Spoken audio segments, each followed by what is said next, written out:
Look at that. Our staff was on top of it. So I just want to make sure that everyone can hear us. That's number one. If you can't, there's a chat box that you can look at as well. And anyway, so welcome to the call today. Excited to have Tracey Reed here. We're looking forward to talking about food and nutrition and gut health.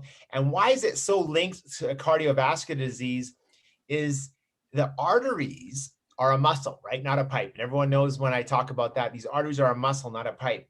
And the inside of our gut is the most, the anatomy of the gut is very similar to the anatomy of the artery, believe it or not. And so when we look at that part of it, 90% of all diseases start in your digestive tract, including cardiovascular disease. And so it makes a big difference in what we put in our mouth to then heal the gut and then in turn heal the artery wall. You can do a lot of great things when we're talking about healing with foods and healing with artery disease. It all starts with on this side of things and what we end up putting in our mouth. So welcome Tracey Reed to the call today. She's a holistic nutritionist. I'm going to let her introduce herself more importantly, but I'm very excited to have her here and talk a little bit more. And we're going to have a little bit more of a discussion back and forth. So I'll jump in a little bit and talk about how it relates back and forth. So I'll turn the floor over to Tracey. Great. Thanks, Diamond. Thanks for inviting me here tonight. So yeah, I'm a nutritional consultant, also an instructor at the Canadian School of Natural Nutrition. I have a clinical practice here in Calgary, but see people from all over Alberta. And the focus of my practice is really leaky gut, the health of the gut microbiome. So I'm going to jump right into, I have a slide presentation and I'll jump right into that. And Diamond, maybe you could monitor the chat box for me. I will do a Q&A at the end. So if it makes more sense to wait till the end, we'll do that. But I just find it's a little bit hard for me to run slides and kind of monitor I'll look at the chat and we'll kind of see what comes up as well. So please use the chat box if you have any questions and whatnot, and I'll monitor that. Okay, so can you see my slides okay? I can. Excellent. Okay, so the topic is leaky gut and heart health. And so this is sometimes referred to as the gut-heart connection. And with gut health, we see this connection actually with almost every body part. It profoundly impacts our overall health, but we'll be focusing specifically on the heart tonight. So I'll just start with a little bit of an introduction into why leaky gut became so important to me.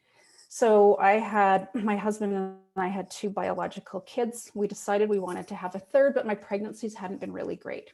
So we decided to adopt. And our youngest son, Sam, we adopted him when he was 3 years old. And within a few months, we started to realize something was quite wrong. And when we were in China adopting him, we found out that he had been extremely, extremely malnourished in infancy to the point where he almost died. And so his brain didn't really get the nutrients it needed. And I spent about 6 years completely immersing myself in therapies, and we just weren't seeing any progress. And so it was very, very frustrating. And to get away from all of that and kind of take a break, because I was pretty burnt out at that point, I went and studied nutrition, realized at the end of the studies that there was a protocol that I really needed to learn more about. It was called the GAPS protocol. It's about the gut-brain connection. So a little bit different from the gut-heart. But we ended up then really just focusing on repairing my son's gut. And we saw very, very rapid and incredible changes in his brain function. He had been largely uncommunicative and started to speak.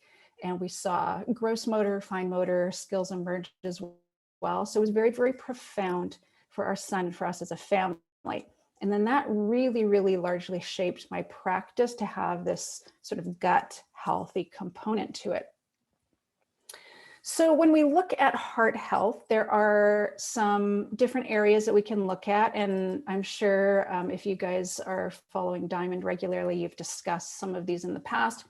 But genetics play a role. There are triggers that play a role to heart health. And I'll go into these in a little bit more detail. But then there's gut health as well. And this is really overlooked, I think, by mainstream medicine. So when we look at genetics, there's things like methylation. Do you have compromised methylation genetically? Do you have a copy or even 2 copies of the ApoE4 gene. Now I have both of those. I have poor methylation and ApoE4, but the genetics part of this is the smallest part. So genetics play a role of about 5 to 10%. So the rest of that 90 to 90. Yeah, that statistic is very similar to when we talk about heart disease as well. And so when you look at heart disease, same idea. It only plays a role of that same percentage. Otherwise, it's due to environmental factors as well. So absolutely. Yeah, and I think that's really across the board when we look at health. The genetics, unless you have an actual genetic disease, it plays this very, very small role. And so then when we look at triggers, there's things like stress, what kind of stress are you dealing with in your daily life, acute or chronic? What's your diet like? Is it high in refined foods, inflammatory foods, or is it a whole foods, plant strong type of diet? Your dental health. When we talk we'll be talking a lot about leaky gut, but you could have leaky gums as well, and microbes can be leaking into your bloodstream that way. And I'm sure Diamond's talked about that in the past. I've actually heard him talk about that in the past. And then, things like exercise, and we could include toxicity in there. There's a lot of things that could be triggers. But when we're talking about gut health, there's 2 big things. We want to talk about the health of the gut microbiome, and we want to talk about the health of the intestinal barrier. And so when the microbiome is not healthy, we call that dysbiosis. And when the gut barrier is not healthy, we call that leaky gut.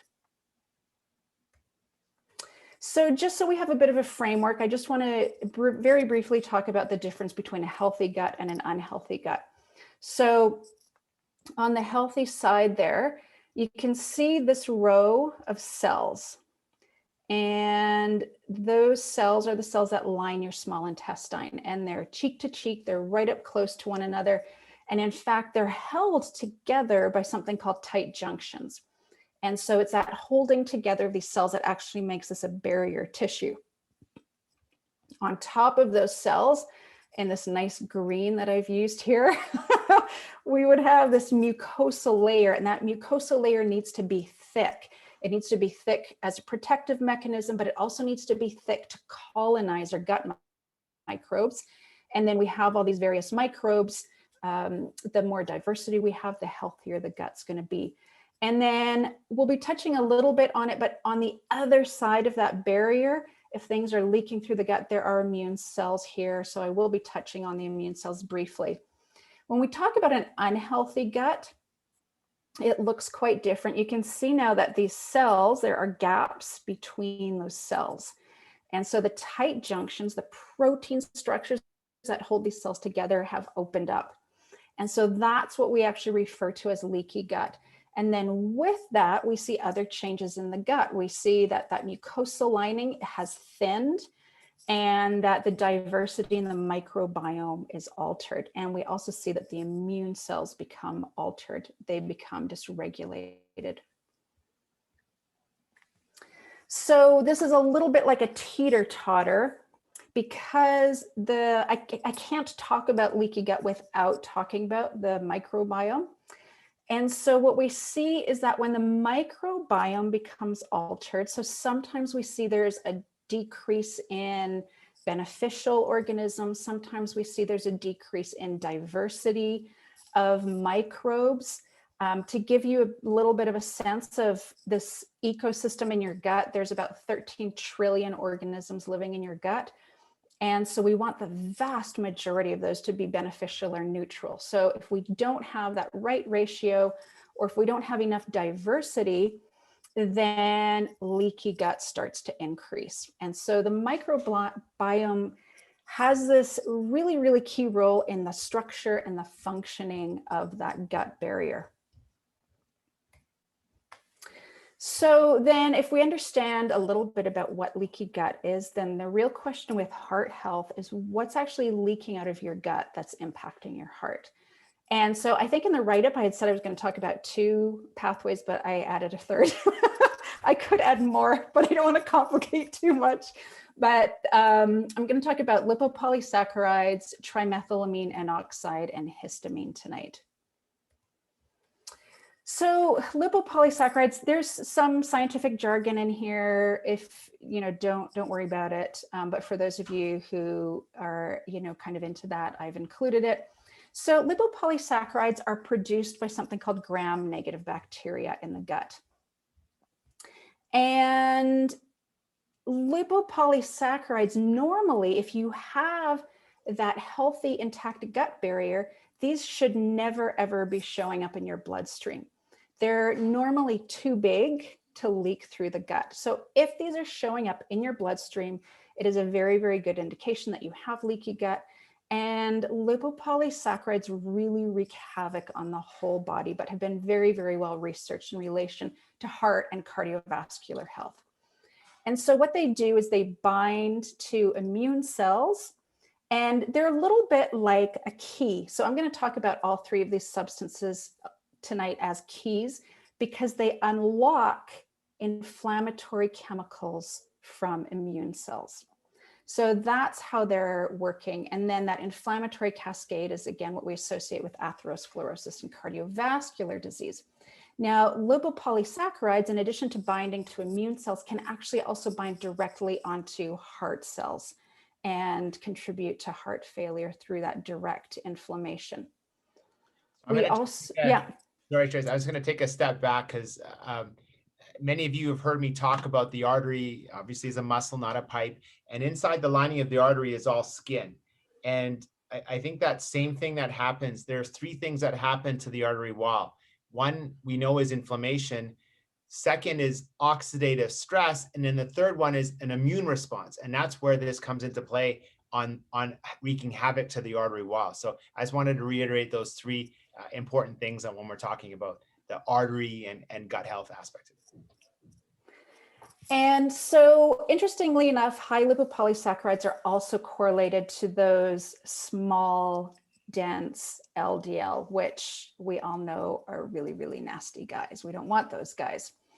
We also know that lipopolysaccharides are correlated to type 2 diabetes, to obesity, and to liver health. And so if you have type 2 diabetes, or maybe you've got pre-diabetes, your doctor has maybe said you have metabolic syndrome, if you're overweight or doctors have tagged anything with your liver, then this might be something worth considering as a common factor. So next there's TMAO. And TMAO is a little bit different from lipopolysaccharides because lipopolysaccharides are solely produced in the gut. But TMAO they're also produced by gut microbes when they metabolize choline, betaine, and L-carnitine, but we also get this directly from foods as well. And so predominantly we're going to find this in fish and shellfish. Now, like the lipopolysaccharides, TMAO is like a key. So it is going to bind onto cell receptors and activate that inflammatory response. And so again, the research literature shows us that high TMAO in the blood is associated with these high inflammatory mediators, these chemicals. And so again, this also contributes then to heart disease and stroke. And this one also is correlated to liver disease and to type 2 diabetes. So we're starting to see, some commonalities.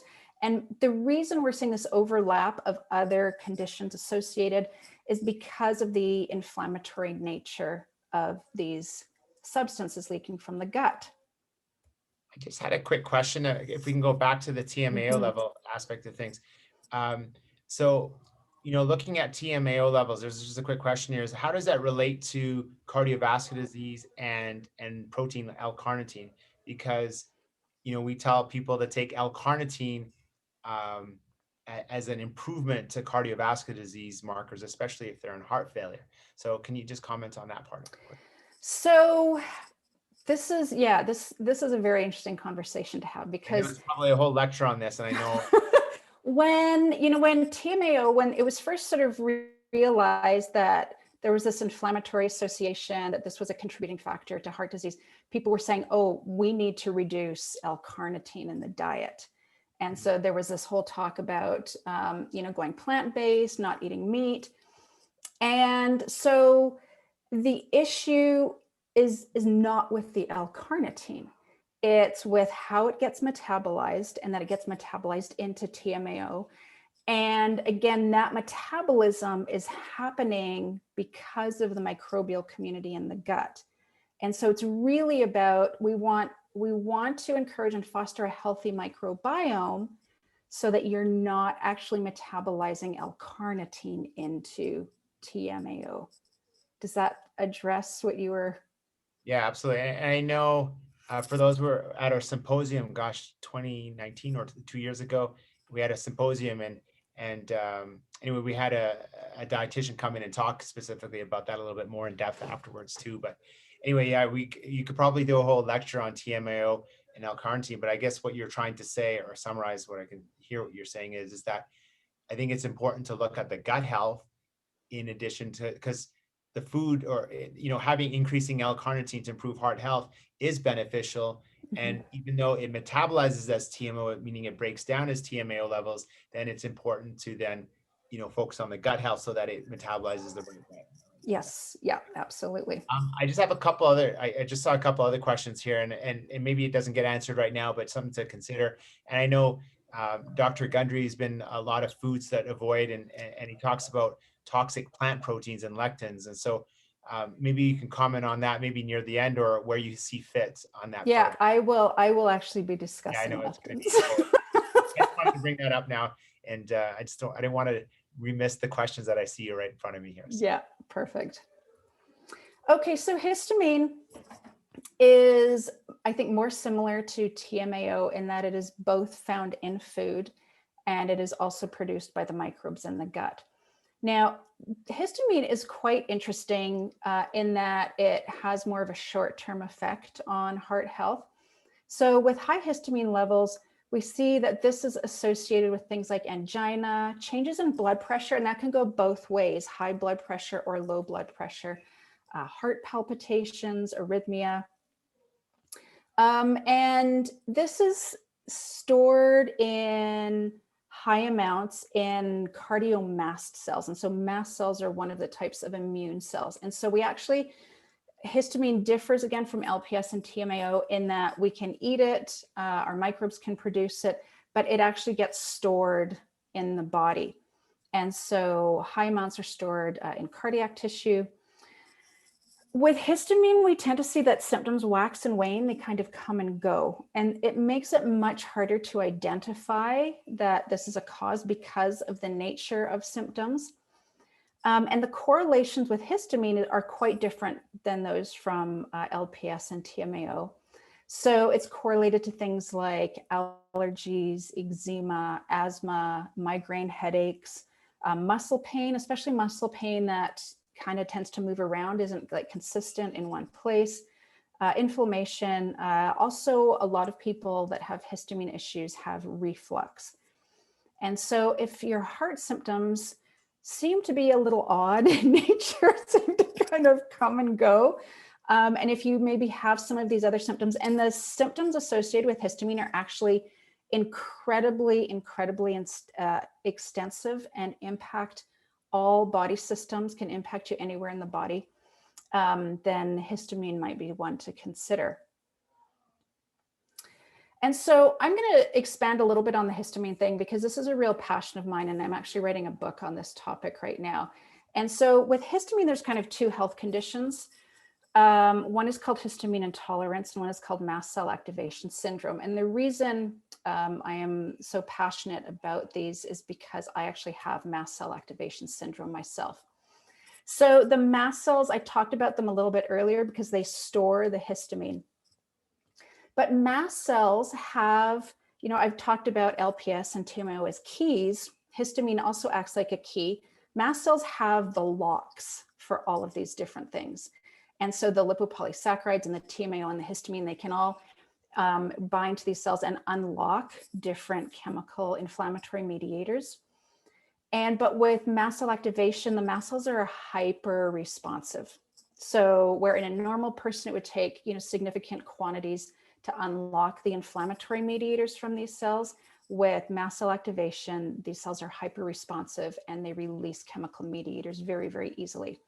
So some of the symptoms, again, sort of heart and cardiovascular related, people who have lightheadedness, especially if they stand up, might have dizziness. And again, these symptoms can come and go. Heart palpitations with a normal EKG, rapid changes in pulse or blood pressure, and chest pain without a coronary event. And so this again is where this really stumps a lot of doctors, because the tests are all coming back normal, but people can be having heart palpitations and chest pain. I definitely have heart palpitations when I eat high histamine foods. And I really only notice it at night when I can't sleep and all I can hear is my heart going boom, boom, boom, boom, boom. So that's how it sort of manifests in my own heart. You can even be diagnosed with congestive heart failure, but again, have normal heart function. So this is really hard to identify. And to be honest with you, the diagnosis for this was only established by the World Health Organization in 2012. A lot of doctors don't know about this. You can have edema that's random and moving. So normally edema is like swelling, you have water retention, but it's usually in the lower limbs because gravity pulls it down. But with mast cell activation, that kind of tends to move around. This is where you can have high cholesterol even when you're doing everything else right. So like I said, I'm just really excited right now about that topic because I'm writing a book. Our website's already been launched. It's called histaminehaven.com. And we're just weeks away. I'm working on this with a colleague and we're weeks away from submitting to a publisher. So I am just like super, super excited about this. So I want to touch on blood tests for these three different things, just very briefly. So lipopolysaccharides, there is a blood test available that tests for this, and it's actually used to test for leaky gut. And so when we look at leaky gut, there's a few different tests that are used, lipopolysaccharides probably being the most common one. But the very fact that this is used as a measure of leaky gut is saying a lot.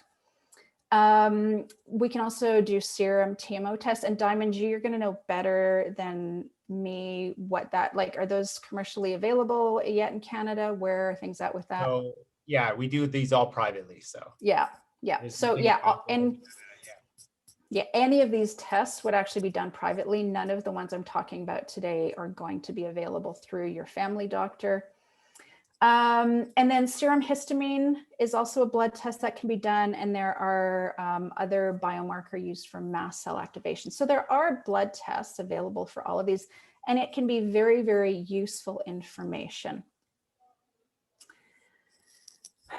But it can also just tell you that you've got leaky gut. So if we look at sort of the cascade of events, this is a bit of a summary now. So you have TMO or lipopolysaccharides. Sorry, these braces are getting in the way.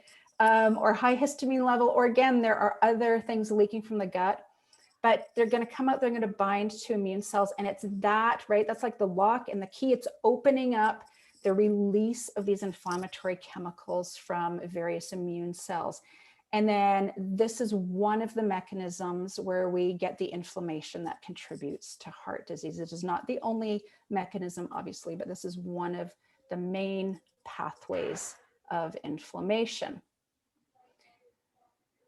And so then, are these substances really the problem? And I hope your answer right now is no. Because they're not the problem. The problem is that they're leaking out of your gut. It's normal to have these in your gut. The problem is when they're leaking out. So I found this slide and I just want to use it to kind of recap because it's just the perfect slide. But, you know, we take in food and some of that food's going to have TMO or histamine in it. And then we're going to digest that food, and how we digest that food and these metabolic products are going to really be produced by your microbes. And when we have an altered gut bacteria and we have an altered microbiome, this is where we tend to see more lipopolysaccharides, more TMAO, more histamine, right? So we want a really healthy microbiome. And then once these things leak out of the gut, then we have that inflammatory cascade where immune cells are releasing all of these mediators. And that inflammation is what is underlying chronic disease. And today, we're talking about that in relation to heart and cardiovascular health.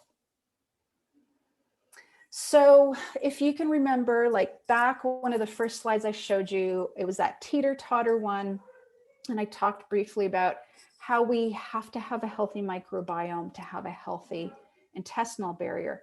So even though the focus is, on this leaky gut part of it, and that's what triggers this cascade of inflammation, the thing that starts leaky gut is almost always an unhealthy microbiome. There are a few things that can cause leaky gut without having an imbalanced microbiome.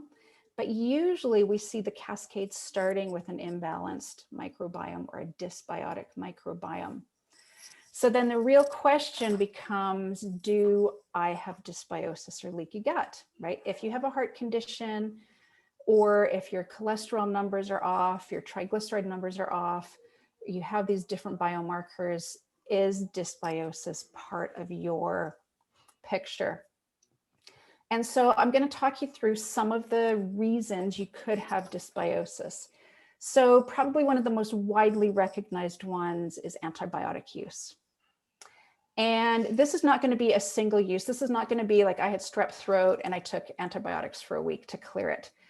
This antibiotic use is going to be where you did repeated cycles of antibiotics or a prolonged period, perhaps at a low dose. So I'll give you some examples. It's quite common for kids to be on repeated courses of antibiotics for ear infections. So that's a very common scenario in people's histories. Or kids sometimes have bronchitis that keeps coming back. So they may have done repeated courses. So if that sounds familiar to you, you may have dysbiosis, even though this happened quite a long time ago. Often teenagers go on antibiotics for several months, a low dose antibiotic to control acne. So that's another one that I see quite common. And then in adults, usually we see low dose antibiotics for things like urinary tract infections. So some people become very prone to urinary tract infections and their doctor will put them on sort of a preventative low dose of antibiotics. So it's those types of repetitive uses or long-term low dose usage that is going to really disrupt the microbiome. If you just take it for one course, within a year, your microbiome will usually revert back to its normal state. There are some other pharmaceuticals that impact your gut microbiome, NSAIDs. So those are the non-steroidal anti-inflammatory drugs. And that includes things like aspirin, ibuprofen, naproxen, and paracetamol. So if you've ever taken those for an extended period of time, maybe you had some joint pain or an injury, took those for a long time, or have chronic headaches, that can disrupt your gut microbiome. Proton pump inhibitors. So these are drugs that are used for heartburn, reflux in particular. Those are quite damaging to the microbiome, as is metformin. So used for type 2 diabetes and a few other things. So proton pump inhibitors, as most of you know, and metformin are actually two. So PPIs are like pantoprazole or Nexium or something to that effect. And when you take that, now you're starting to affect nitric oxide production to your artery walls as well. And so it's one of the biggest medications that we want to see patients off of because it can destroy, and it makes me sad that there are doctors still prescribing this so easily when it affects the gut health. And so this is where I see people end up having to take blood pressure pills when they never had that problem in the first place, but they've been on PPIs for a long period of time. So that's one, of course, I can do a whole talk on just that. But, metformin, I actually like metformin as a drug in terms of what it does to the artery wall in terms of improving that, but do understand it comes with its side effects because it is a medication. And so that's where it can affect that and also affect essential nutrients in the body that can result in that. So those are two big important ones that I always like to add on to. Yeah. And, I see so many people, because I work in the realm of gut health, I see a lot of people who have been put on proton pump inhibitors.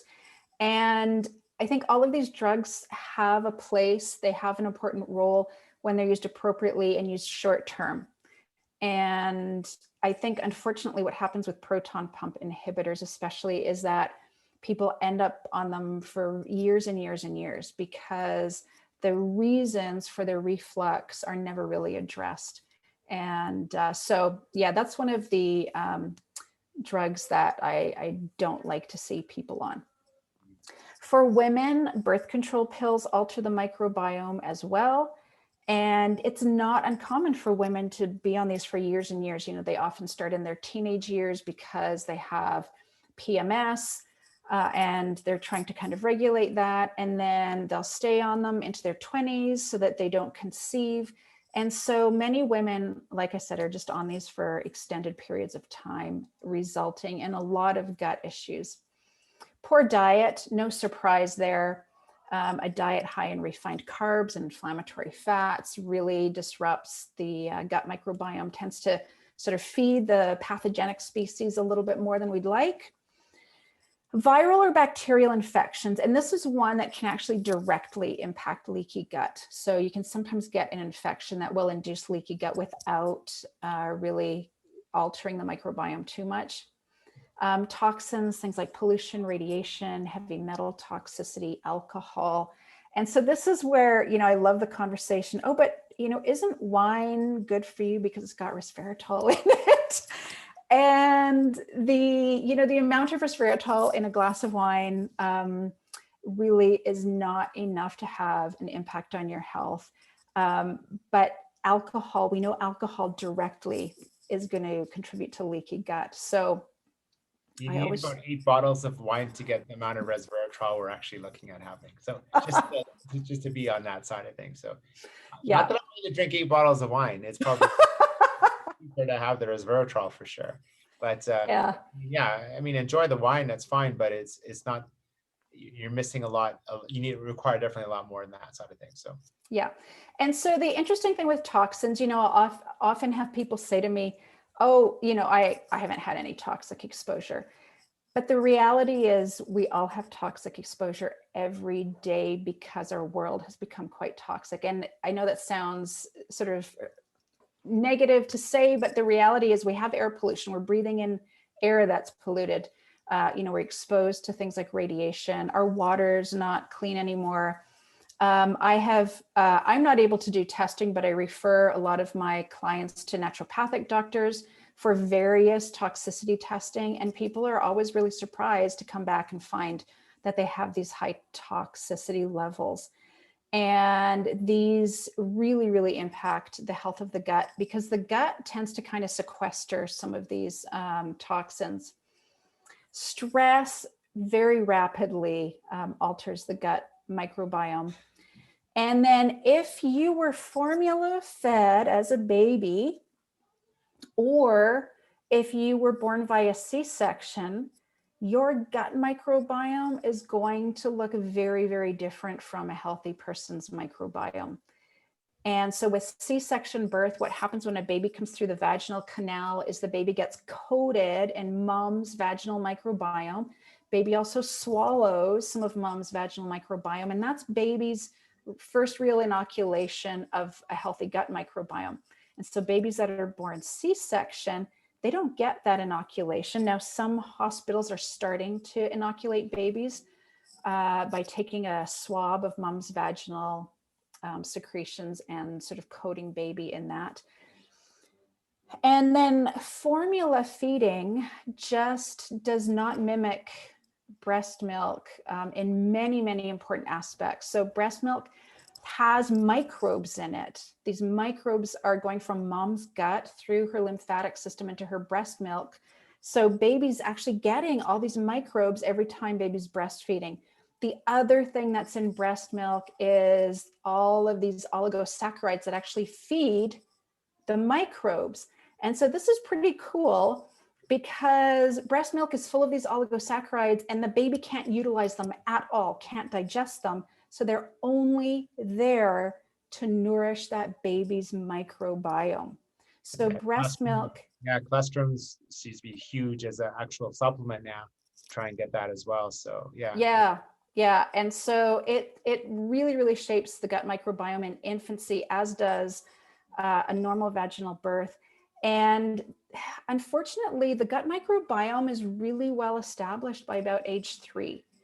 And so if you were born via C-section or formula fed, I was formula fed, much to my dismay, because I was a premature baby. And my mom back then was actually told, they gave her an injection so her milk wouldn't come in. And so luckily that whole scenario has changed pretty significantly. But those two very profoundly impact the microbiome. And then once it's established, as that dysbiotic microbiome becomes really difficult to change. Doesn't mean there aren't. Yeah, I just have a couple questions here, just as it relates to that. So I have, oh gosh, I lost it now. I'm not too good at this. So someone was recommended to take metformin as an off-label for oncology treatment, but can you recommend any alternatives that counter the negative side effects from metformin? Oh, you know what? Now I can't. So my scope of practice is food and nutritional supplements. Yeah. When you're talking about alternating drugs for that, so metformin is a drug that helps lower the blood sugar to the artery wall and to the digestive tract. It's actually, in my opinion, it's a good medication that does come with its side effects. And so I think it just becomes more important to make sure you focus on your gut health in the event that you are having to take these things. I think that would be my suggestion. And then there was a question on, do you recommend colostrum as a leaky gut or histamine supplement? And if so, is it goats better, or how to take it? And so. Yeah, so colostrum is really good in supporting gut repair. I haven't been able to find research on this actually, so I don't know. Most of it is cows colostrum, and in fact, actually, that's all I've seen is cows colostrum. And the reason it is cows is because, interestingly enough, cows colostrum is more similar to human colostrum than other animals are.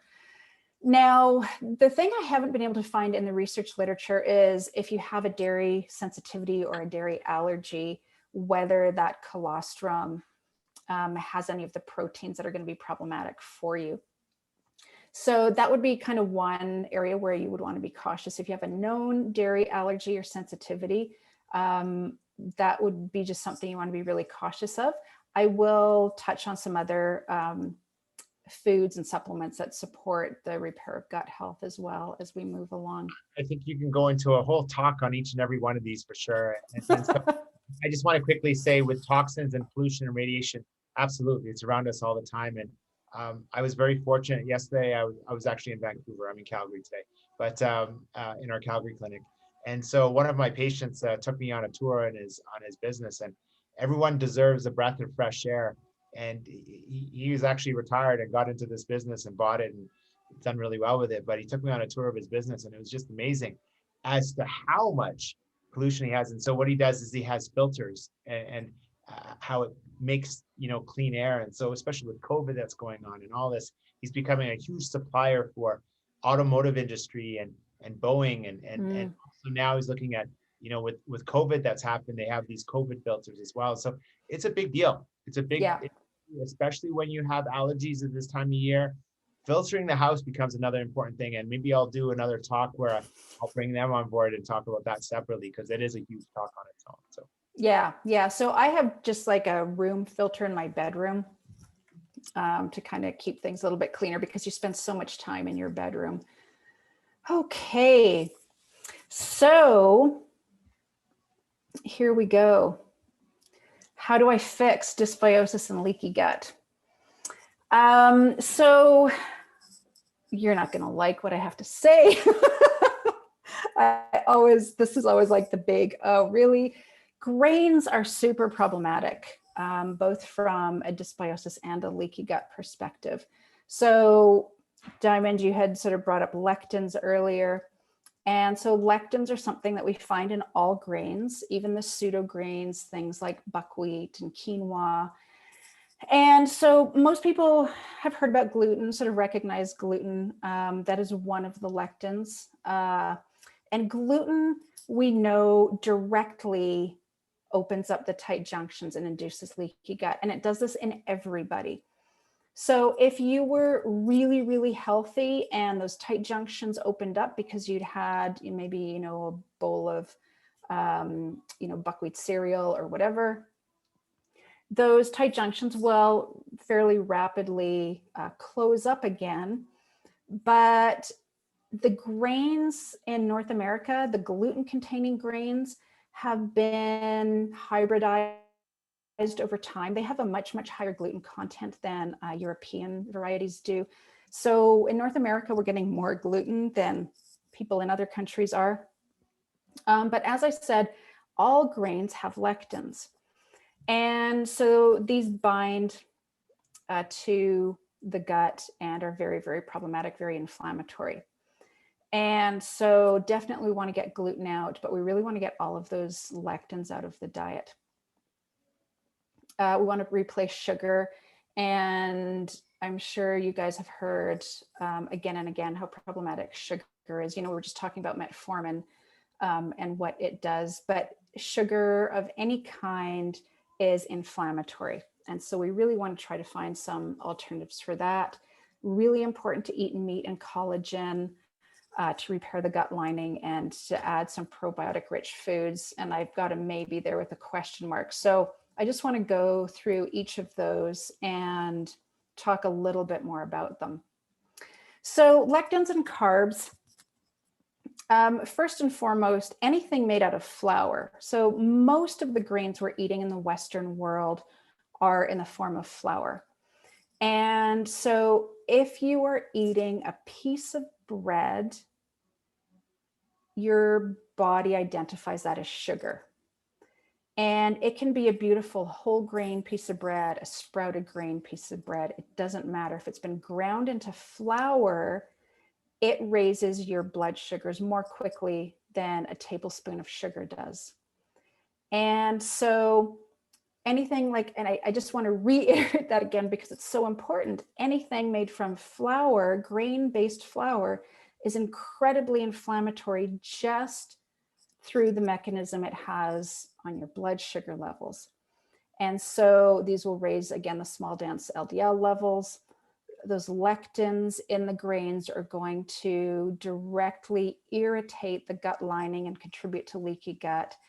And then we also see that these foods can really perpetuate dysbiosis because they're feeding both the good and the bad microbes. And so it just perpetuates the overgrowth of the bad microbes or the imbalance that exists in the gut. So really problematic from a variety of mechanisms. If we talk about replacing sugar, there are some better, healthier options for sure. Dried fruit is a really nice replacement option that is going to have a much slower impact on blood sugar levels. Honey I like as well because honey is largely fructose. And because fructose can't go directly into the bloodstream, it has to be metabolized first. It also has a much slower impact on blood sugar levels.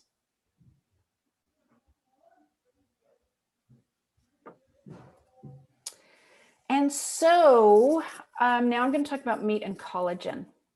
And we're talking about repairing a leaky gut. These are key foods. And so meat and collagen, and so collagen we can get through a variety of sources. It's in the skin on things. So chicken is a great example because everybody loves that roasted, crunchy skin. If you had, say, a pork hock, for example, that still had skin on it, that would be a really good source of collagen. Even if you're eating a piece of fish and the skin is attached to it, that's going to be an excellent source of collagen. And so collagen and meat have these peptides and these amino acids that are very, very needed as the building blocks to repair the gut lining. And there are specific ones like glycine and proline in particular that are really useful for repairing leaky gut. And this is an interesting conversation to sometimes have because people will say to me, well, but I'm vegetarian.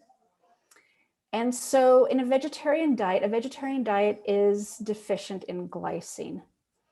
And because I've just had the conversation with you about how detrimental grains are to the health of the microbiome and to the health of the intestinal barrier, when you're on a plant-based diet, grains are always a really big part of that, sort of a grain and legume combination.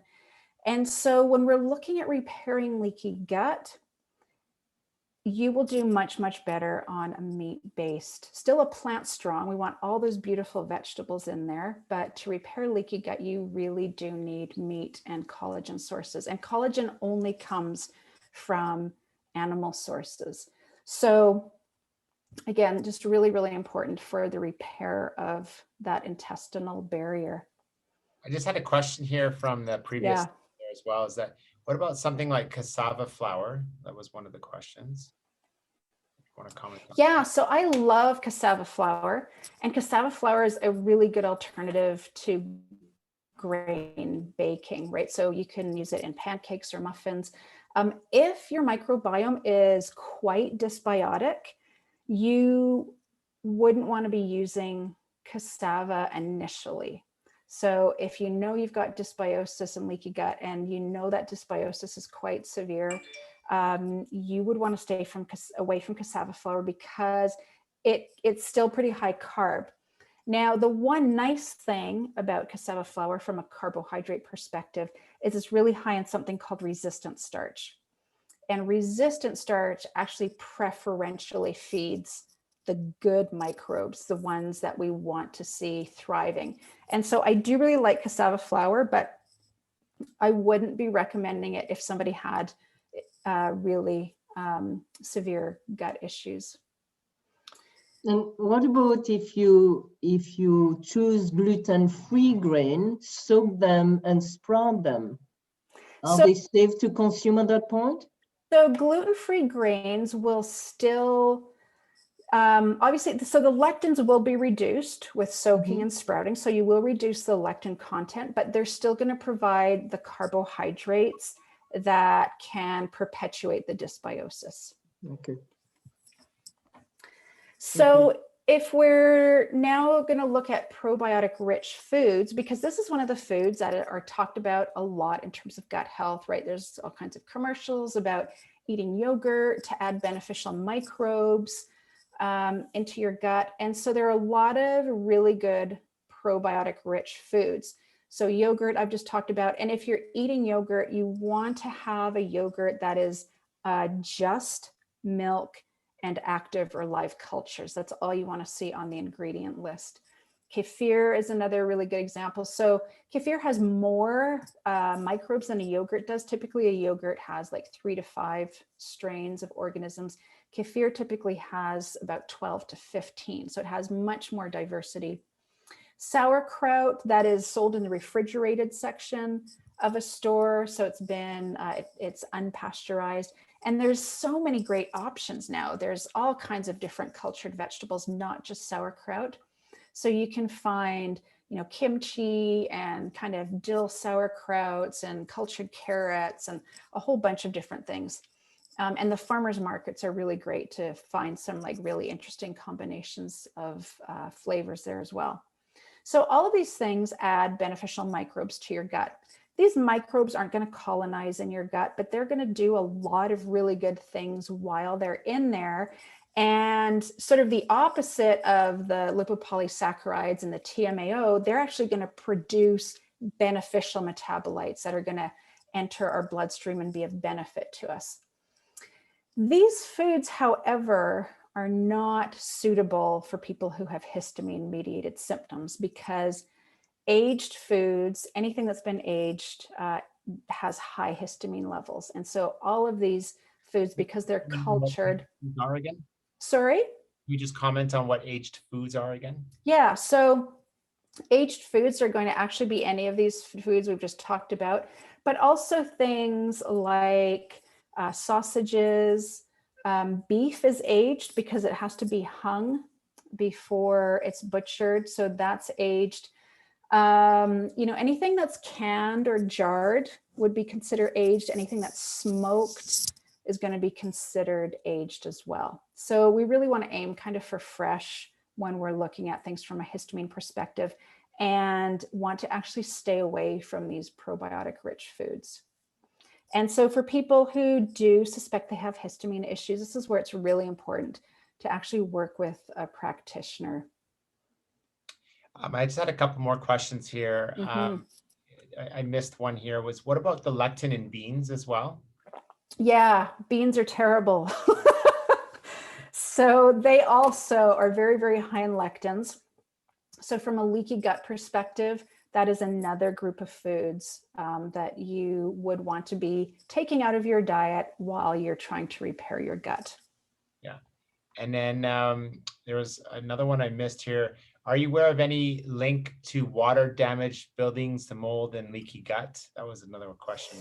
Oh, that's an excellent question. So, so mold is really interesting. I have not seen anything linking it directly to leaky gut, but certainly mold has a high affinity for the gut. So yeah, test that in our clinic as well. Like we have ability to test different molds and yeah. So if you've had a home with water damage, there is the very real chance, that you've had some mold exposure. Not everybody's impacted by mold, but some people are very, very detrimentally impacted by mold. And it does. So once you have mold spores in your home, you breathe them in, they collect on your mucosal layer and you end up swallowing them. And so they get swallowed, they're in your gut, they kind of hang out there, and that's where they cause a lot of problems with the toxins that they're producing. So I don't know, I would have to think there is a small contribution, if at the very least, to leaky gut, just because of the toxicity that they're creating in the gut environment. Yeah, that's an excellent question. Yeah, and just coming back to the lectin there, lectin in beans, but also what about chickpeas as well? There was a quick. Yeah, so chickpeas would fall into that legume category. So any of the legumes, the lentils, the beans, the chickpeas, peas, all of those are going to be very high in lectins. And then there was another question here. If you have low DAO, but don't feel your symptoms are coming from fermented foods and are possibly grain, dairy based, can you try fermented foods? Yeah, so so low DAO, this is an enzyme that we produce primarily in the gut that breaks down histamine. And so some people do have a genetic variation that makes them low producers of diamine oxidase. It doesn't mean you're going to have histamine issues if you have low DAO. But if you are having histamine types of symptoms, then yeah, definitely we'd want to be looking at that. And low DAO, aside from the genetic part, can also be the result of leaky gut, because it's those cells that line the gut barrier that are actually producing the DAO. So when they're not healthy, they can't make a lot of DAO. Yeah, another good question. Excellent, thank you. So basically, my job is to make everything I've talked about today easy. I help people. I mean, most people coming to see me understand that leaky gut or dysbiosis or both can be a contributing factor to their health condition. And so I just help people kind of navigate all of that. What does that actually look like in your meals, your day-to-day lifestyle? And then I provide, and so, we've talked a lot today about the foods to take out. So one of the things I really help people do is to find replacements for all of those items, because we don't want to start having a restricted or limited diet, because that isn't going to do our microbiome any favors. The more diversity we have in our diet, the healthier our microbiome is going to be. So that's a really big part of what I do, is help people to find replacements for the things that they're, taking out while they repair the gut. And so that's kind of what I do. There's a few places you can find me at. I'm on Instagram and Facebook, and then I have a website and I have a blog that people can sign up for if they're interested in learning more about sort of leaky gut or gut health in general. And I am going to open things up. I will stop my screen share. And we can. More questions came in as well, so I'll address some of them. But thank you very much, Tracey. I appreciate that information. I know, I think you could have spent probably a whole day on all of those different topics that are going on. So I know this is very fascinating to me, and as you know, I'm doing my fellowship and all this in anti-aging, and so this whole part of it is there's whole modules and a whole weekend just on this stuff, and so it gets really, really technical. And so, but you know, I'm glad we have experts like you to get more in depth with what's going on that end of it. I just had some quick questions. Is it true that wet, high heat methods of cooking will deactivate the lectins, for example, in chickpeas? I think someone really likes some chickpeas. So pressure cooking, is particularly good to reduce lectins. But again, you really want to do sort of this process of soaking and then, cooking really well. If you're cooking beans, in addition to that type of cooking, you want to have soaked them for a significant period of time, at least overnight.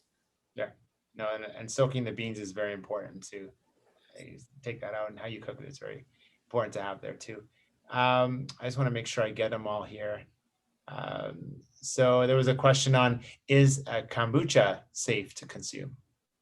So kombucha it's a little bit different from some of the other ferments because it can still have quite a high sugar content. Mm-hmm. And so I would say, again, if you're kind of just starting out, if you think your gut's, in kind of a bad place, I would not be introducing kombucha right away. I would kind of wait a little bit into things. And from a histamine perspective, definitely wouldn't want to be doing kombucha. And kombucha is interesting because there is some potential there there is really with any ferments, but for mold, and it wouldn't be a visible mold. So it's one that I do as a practitioner, I am a little bit more cautious with. Yeah. There was another question, is if you become very gaseous and upon eating aged foods, can that indicate a gut health issue? Yeah. It can. So from a gut health perspective, it's really interesting to look at. Really, if you become gaseous, there's something wrong there, right? And so and so it's interesting because for some people that's a sign that something is wrong in the gut.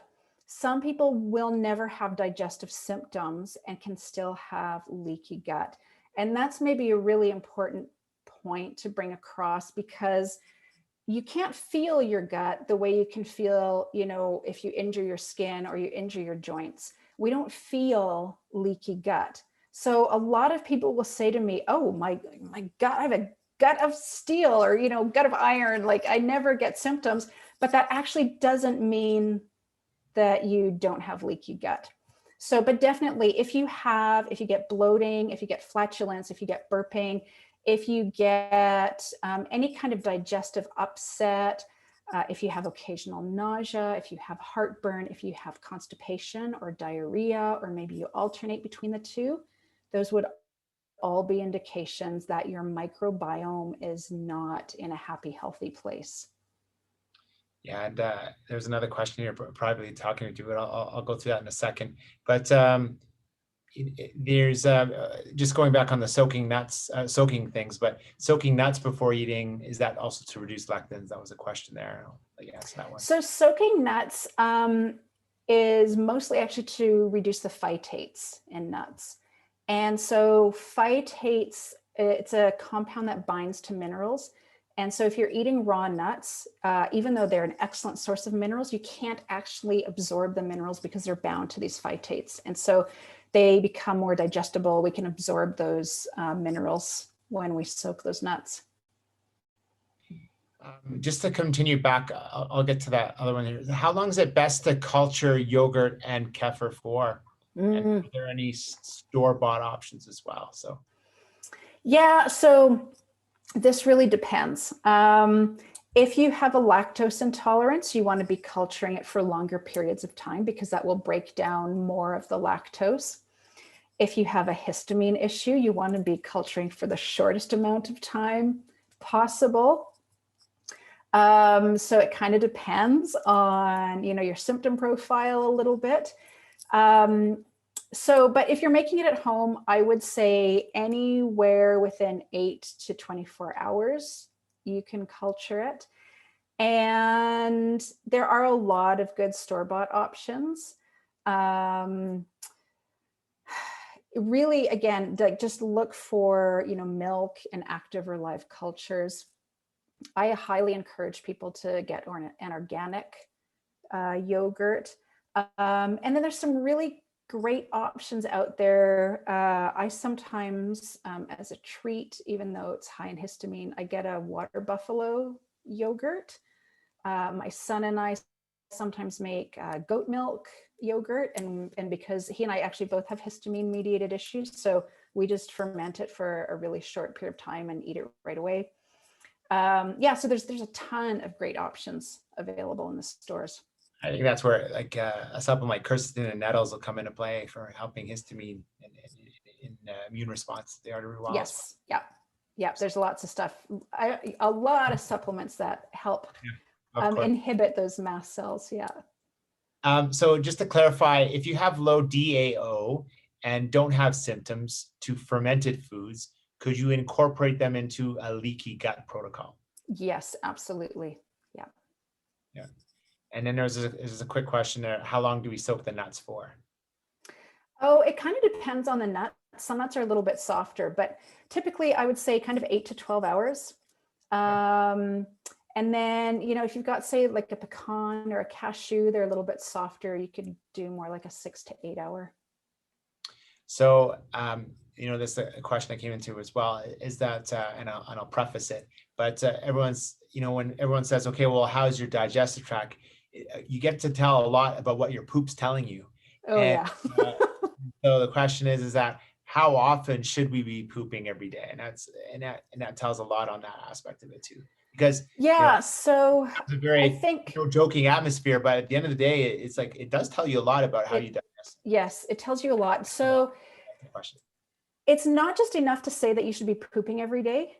You should be, but we also need to look at your transit time and how firm your stool is. So you can be having a regular bowel movement every day, but if your poop is, if you're pooping little pellets, or you've got really kind of lumpy, bumpy looking stools that are quite hard, your passage time, your transit time might still be really slow. And that would still be constipation. If you're pooping out like pellets, or again, like these really lumpy kind of log shaped stools, that is still constipation. That's not ideal. So ideally your stool should be brown. They should be, smooth, or just have a bit of cracking on the surface, kind of banana shaped where it's tapered a bit at the ends. If you're not sure what your transit time looks like, you can eat some sesame seeds and look for those in your poop. You want those to be showing up in about 24 hours. So you can kind of, which are really good to have over. Yeah. So yeah, you can do, there's a few things you can eat that won't actually digest. You can watch for them. Yeah. Okay, so I guess how often should we be pooping a day? Obviously daily, you're saying, but yes, at least daily. I would say, healthy is between 1 to 3 times a day. Okay. And does lactose contribute to leaky gut? No, so lactose is just a sugar. Now, if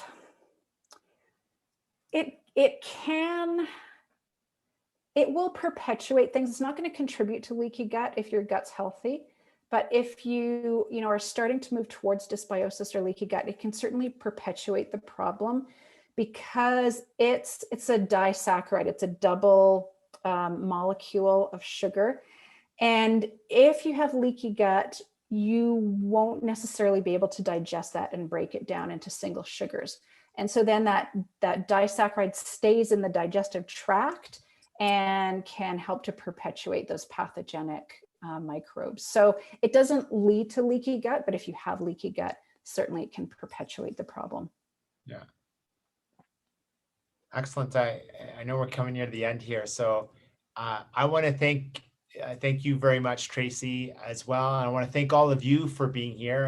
Of course, without you, I know there's about, a few dozen of people that were asking for the recording today. So it's a very popular topic when we talk about foods, and gosh, you can go down so many rabbit holes, and I know that, and we're gonna try and accomplish doing those things to get really specific onto different things as well with our coaching sessions. So stay tuned on that. There's only so many I could do a month, and so it gets a little bit challenging. But Tracey, thank you very much. Thank you all for attending today. And if you have any further questions, you have Tracey's contact information as well. If you have any further questions to us, of course, you have our contact info, and we look forward to continuing to help you live, of course, happier, healthier, and longer. So, yeah, thanks so much for having me, Diamond. Yeah, thank you, everyone. Thank you. Bye-bye. Bye-bye. Made me think exactly about the research that Jackie just mentioned, and I'm looking at the role of women as religious educators and preachers in the medieval church.